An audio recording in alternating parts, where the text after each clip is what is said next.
नमस्कार, आप देख रहे हैं गोरखपुरिया न्यूज चैनल और मैं हूं आपके साथ वैशाली।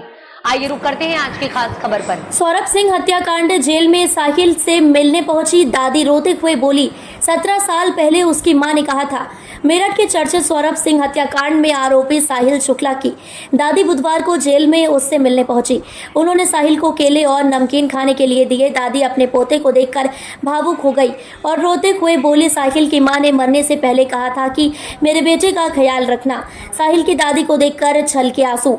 मेरठ के सौरभ हत्याकांड में जेल में बंद आरोपी मुस्कान रस्तोगी और साहिल शुक्ला को एक हफ्ते से कोई मिलने नहीं आया था। मुस्कान के परिवार ने पहले ही उससे मिलने से इनकार कर दिया था, लेकिन साहिल की दादी उससे मिलने जरूर पहुंची। जब वे बुधवार को जिला जेल पहुंची तो उनका दिल भर आया। दादी ने बताया कि साहिल की मां का 17 साल पहले निधन हो गया था। मरते समय उसने मुझसे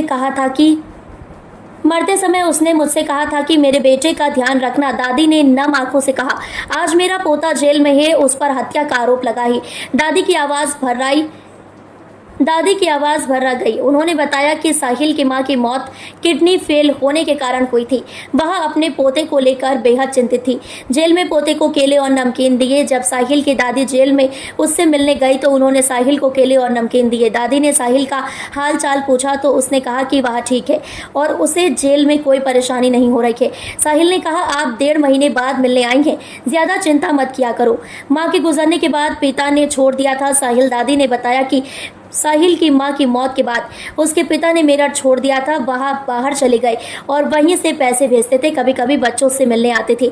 दादी ने कहा कि साहिल के पिता ने उसे और दादी को रहने के लिए एक मकान दिया था। दादी ने ही साहिल को पाला पोसा, लेकिन अब साहिल के जेल जाने के बाद वह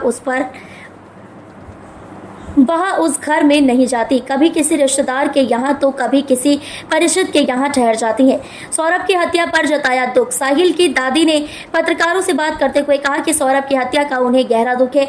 उन्होंने कहा, मुझे साहिल के जेल में होने का उतना दुख नहीं है जितना सौरभ की हत्या का है।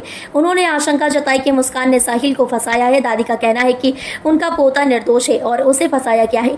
दादी को साहिल की चिंता। जेल में मुलाकात के दौरान दादी ने साहिल को समझाया कि वह हिम्मत न हारे और किसी बात की चिंता न करे। साहिल ने भी अपनी दादी को ढांढस बंधाया और कहा कि वह ठीक है। दादी ने जेल अधिकारियों से बात की और अपने पोते का ख्याल रखने की अपील की।